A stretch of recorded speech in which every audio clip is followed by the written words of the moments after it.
Hello students, हमने हमारे पिछले वीडियो में चैप्टर स्टार्ट किया था मॉर्फोलॉजी ऑफ फ्लावरिंग प्लांट, जिसमें हमने रूट्स और उसके टाइप्स पढ़े थे, जिसका लिंक मैंने डिस्क्रिप्शन बॉक्स में डाल दिया है। अगर आपको मेरे वीडियोस पसंद आते हैं तो उसे शेयर, लाइक और सब्सक्राइब करना ना भूलें। तो आज हम पढ़ेंगे हमारा अगला topic, region of root and modification of root.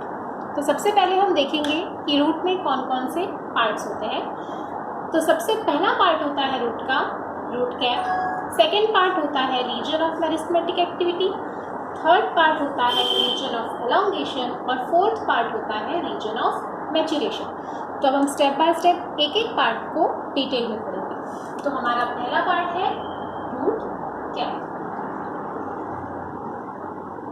Root cap को ये नाम इसलिए दिया गया है क्योंकि इसका जो स्ट्रक्चर है वो कैप लाइक स्ट्रक्चर है और ये सबसे इम्पॉर्टेंट पार्ट होता है रूट का, क्योंकि इसी की हेल्प से रूट मिट्टी में पेनिट्रेट होता है। तो रूट कैप के जो सेल्स होते हैं वो एक प्रकार का पॉलीसैकेराइड सिक्रीट करते हैं और उस पॉलीसैकेराइड को कहा जाता है म्यूसिलेज।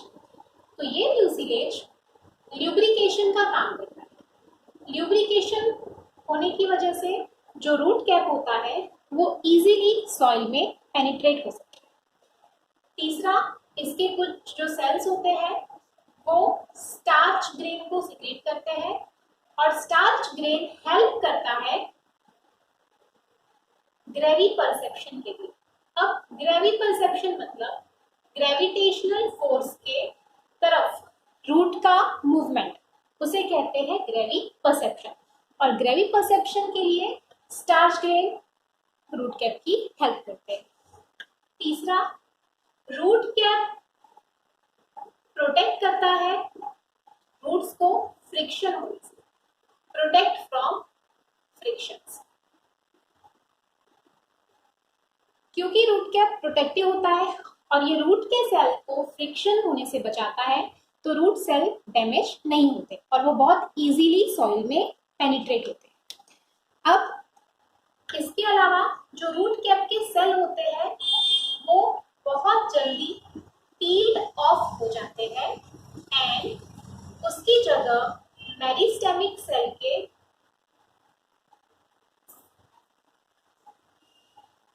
न्यू सेल आ जाते हैं। सो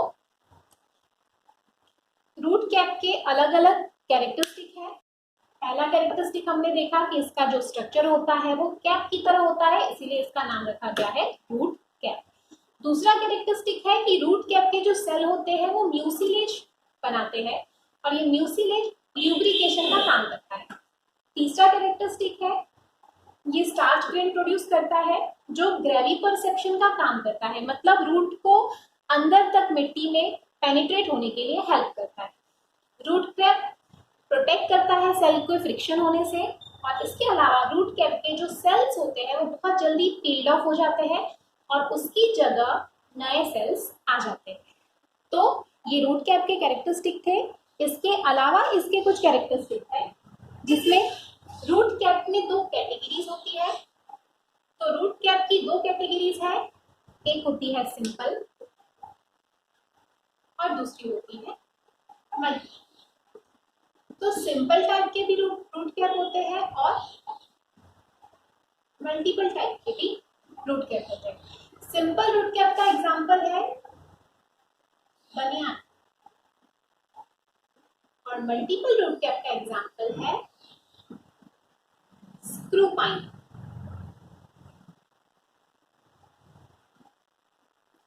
तो जो स्क्रू पाइन का पेड़ होता है उसमें मल्टीपल रूट कैप्स होते हैं। तो ये था हमारा पहला पार्ट रूट का, रूट कैप। अगर हम एक्वेटिक प्लांट्स की बात करें तो एक्वेटिक प्लांट्स में रूट कैप नहीं होता। एक्वेटिक प्लांट्स में रूट कैप की जगह रूट पॉकेट होता है और इसका एग्जांपल है पिशिया। जितने भी एक्वेटिक प्लांट्स होते हैं उसमें रूट कैप की जगह होता है रूट पॉकेट। क्योंकि ये टेरेस्ट्रियल प्लांट का रूट हम देख रहे हैं, इसीलिए यहाँ पर क्या होगा, रूट कैप। तो ये था रूट का पहला पार्ट, रूट कैप। अब उसके बाद वाला जो एरिया होता है वो रीजन कहलाता है रीजन ऑफ मेरिस्टेमेटिक एक्टिविटी। तो अब हम उसका सेकेंड एरिया देखेंगे, रीजन ऑफ मेरिस्टेमेटिक एक्टिविटी। अब मेरिस्टेमेटिक सेल के कैरेक्टर्स ये होते हैं कि वो रैपिडली डिवाइड होते हैं। तो अब इस एरिया का नाम है रीजन ऑफ मेरिस्टेमेटिक एक्टिविटी। तो इसके जो सेल होंगे वो रिपीटेडली डिवीजन करेंगे, और रिपीटेडली सेल डिवीजन करने की वजह से ये बहुत सारे नंबर ऑफ सेल को डेवलप करके रूट की ग्रोथ में हेल्प करेंगे। और ये मेरिस्टेमेटिक एरिया होता है बिलो द रूट कैप। तो ये कैरेक्टरिस्टिक थे मेरिस्टेमेटिक एक्टिविटी के। अब हम तीसरा रीजन देखेंगे, रीजन ऑफ सेल एलोंगेशन। जैसा कि आपने नाम सुना, रीजन ऑफ सेल एलोंगेशन। तो रीजन ऑफ सेल एलोंगेशन में जो भी सेल होंगे वो एलोंगेट मीन्स वो लेंथ में बढ़ेंगे। तो ये लेंथ में कब बढ़ेंगे? जब वो सेल डिवीजन पूरी तरह से रोक देंगे। तो इसका पहला कैरेक्टरिस्टिक है it contain newly formed cell which lose its capability of division. It means cell elongation region में जो सेल्स होंगे वो सेल्स ऐसे होंगे जिनकी सेल डिवीजन की कैपेबिलिटी लूज हो गई। तो ऐसे सेल जो इस एरिया में होंगे वो डिवाइड नहीं होंगे और वो अपनी लेंथ को बढ़ाएंगे। इसीलिए इस एरिया का नाम है रीजन ऑफ एलोंगेशन। और ये रूट के लेंथ को इंक्रीज करने में हेल्प करेंगे। इट हेल्प्स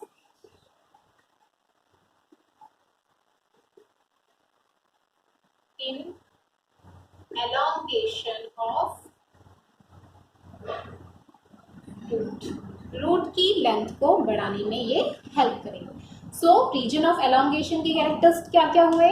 पहला, इसमें वो सेल होते हैं जो अपनी डिवीजन की कैपेबिलिटी को लूज कर देते हैं, और दूसरा ये रूट की लेंथ को बढ़ाने में हेल्प करते हैं। अब हम सबसे लास्ट एरिया देखेंगे रूट का, और उस रीजन का नाम है रीजन ऑफ मैच्योरेशन।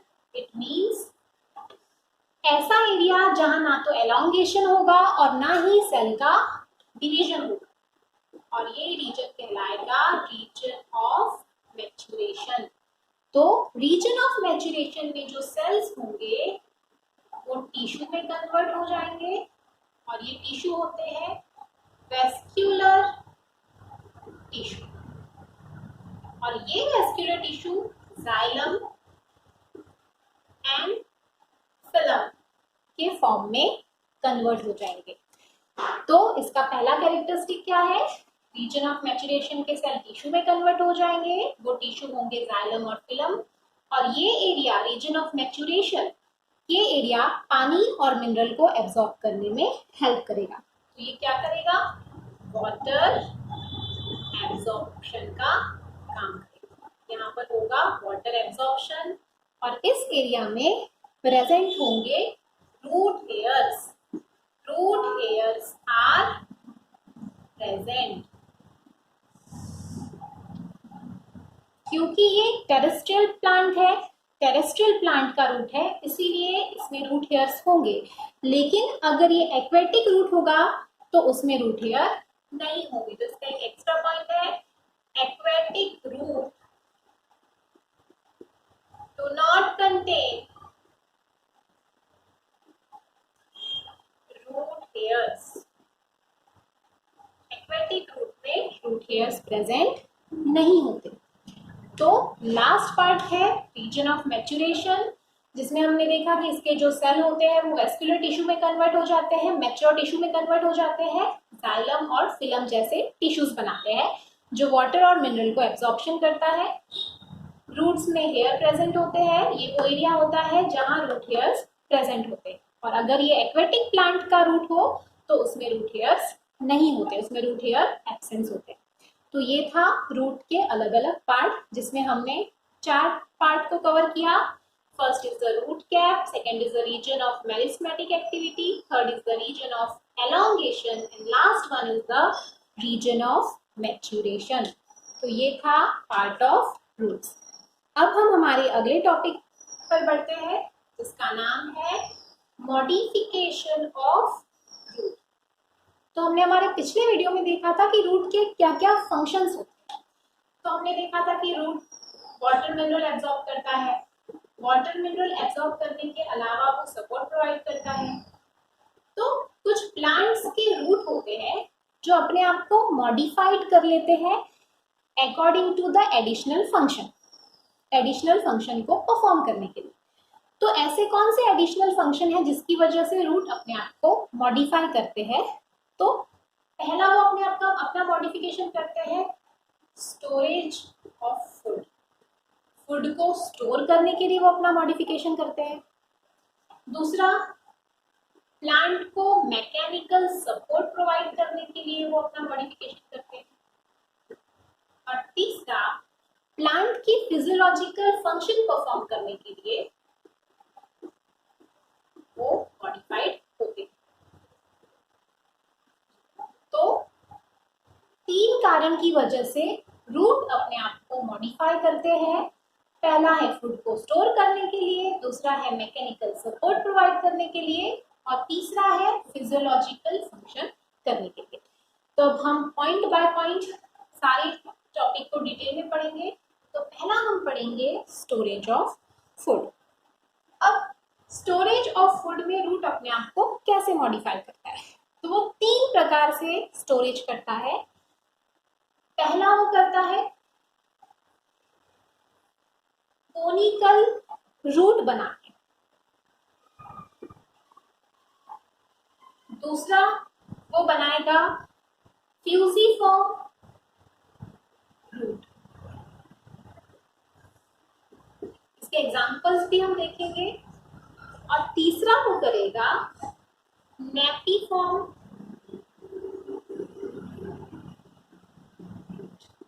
तो सबसे पहले हमें पता होना चाहिए कि ये 3 कैटेगरी में क्यों डिवाइड हुआ। ये 3 कैटेगरी में इसलिए डिवाइड हुआ because of their shape and structure. अपने शेप और स्ट्रक्चर की वजह से वो 3 कैटेगरी में डिवाइड हुआ। तो अब वो कोनिकल रूट बनाकर फूड स्टोरेज कैसे करेगा? तो कोनिकल, जैसा इसका नाम है, ऐसे रूट कोन शेप के होते हैं, नीचे से टैपर्ड और ऊपर से थोड़े ब्रॉड। इसका एग्जाम्पल है कैरेट। गाजर आपने देखा होगा, गाजर जो है वो एक प्रकार का कोनिकल रूट है। दूसरा टाइप है इसका फ्यूजिफॉर्म रूट। फ्यूजिफॉर्म रूट मतलब ऐसे रूट जो ऊपर से और नीचे से, बेस और एपेक्स से नैरो होते हैं, इस तरह से।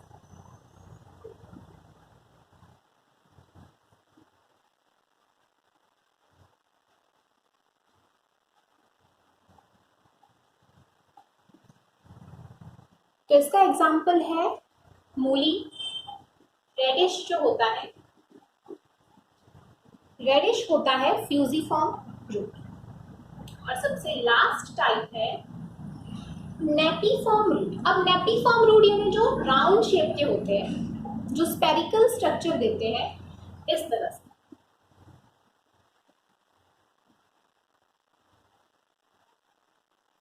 उसे हम बोलते हैं नेपिफॉर्म रूट। तो इसका हम एग्जांपल लेते हैं बीट रूट। जो बीट होता है, जिसे चुकंदर कहा जाता है हिंदी में, बीट रूट जो होता है वो नेपिफॉर्म रूट होता है। तो प्लांट रूट का मॉडिफिकेशन करता है स्टोरेज ऑफ फूड के लिए 3 टाइप से, कोनिकल रूट बनाकर, फ्यूजिफॉर्म रूट बनाकर और नेपिफॉर्म रूट बनाकर।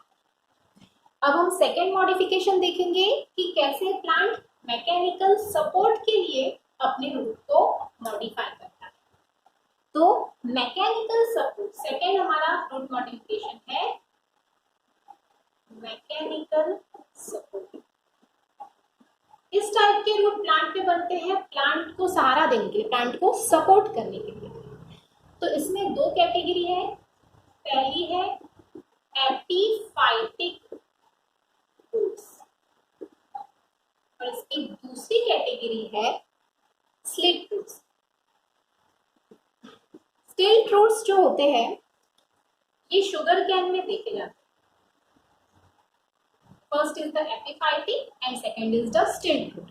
ये प्लांट को मैकेनिकल सपोर्ट प्रोवाइड करते हैं।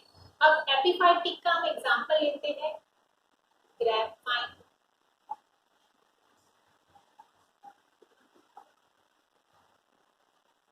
तो जो ग्रेपवाइन्स होते हैं, अंगूर के जो बेल होती है या ऐसे बेल वाले प्लांट जो किसी दूसरे ट्री के सहारे अपना डेवलपमेंट करते हैं, उनमें जो रूट प्रेजेंट होते हैं वो रूट कहलाते हैं एपिफाइटिक रूट, जो उनको मैकेनिकल सपोर्ट प्रोवाइड करते हैं।